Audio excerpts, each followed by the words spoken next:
In August of 1994, Joanne had to take out a restraining order against her husband as a result of the bitter divorce proceedings that she was filing against him. The marriage was to end after just one very painful year, and it left her very bitter, broken, indeed with no job, and now having to look after a 5-month-old baby. She describes that time as one of the great low points in her life. And this was certainly a period of struggle. Just a year prior, she had lost her mother, succumbing to the disease of multiple sclerosis. She found herself living on welfare, receiving benefits and handouts, with not many prospects available whatsoever. And it was during this period of time she took to creative writing to try to express her feelings and emotions, almost as if she could be transported to another world through her imagination, a world of magic, a world of goodness, a world of hope. And on a train from London to Manchester, she would write on scraps of paper about a young wizard growing up, trying to find his own way in the world. Throughout this very difficult, challenging time, after all of the scraps of paper had eventually been put together, she was able to turn it into a longhand, sheets and sheets of paper, and have something that resembled a manuscript. She would take this manuscript to not one, not two, but 12 different publishing houses and be refused 12 times, all of them saying how children's books about wizards are passé and no kids in the world would be interested in that. Finally, a publisher did take a chance on her, but said she needed to change her name. Joanne was not going to cut it with young boys. Which young boy would read a book written by a woman?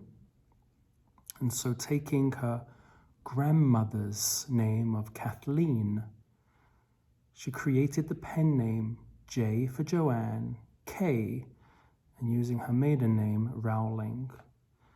And J.K. Rowling went on to not only publish Harry Potter, but to have published it close to 900 million times the world over, translated into every language children speak.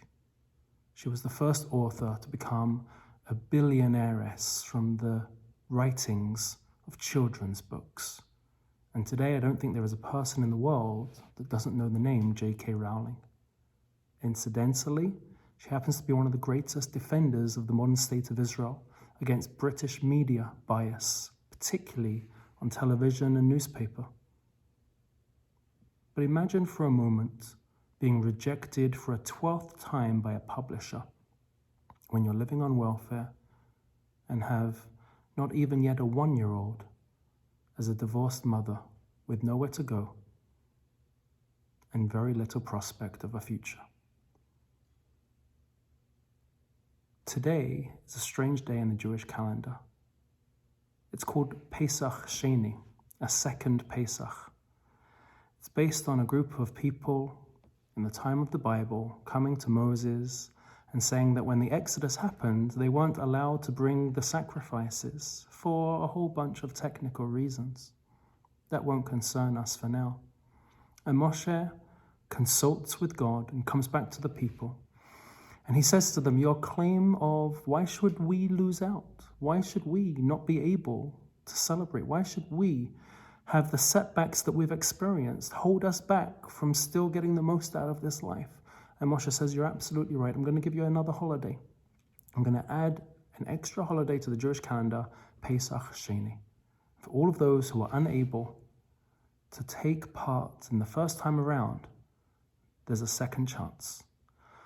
This message of a second chance speaks to all of us so deeply today, and it's something all of us can hear and appreciate. We all lose out. We all suffer from mistakes, from setbacks, from disappointments.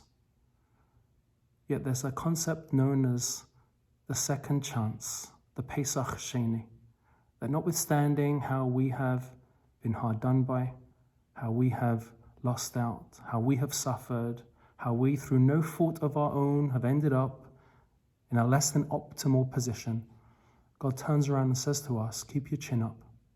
Where there is life, there is hope, there is tikva. And ultimately, everyone deserves and indeed gets another opportunity to shine. Think about that this Shabbos. And remember, what are you still hoping to achieve? How can you give yourself another shot at the second chance you need to maybe create the rest of your life? Shabbat Shalom.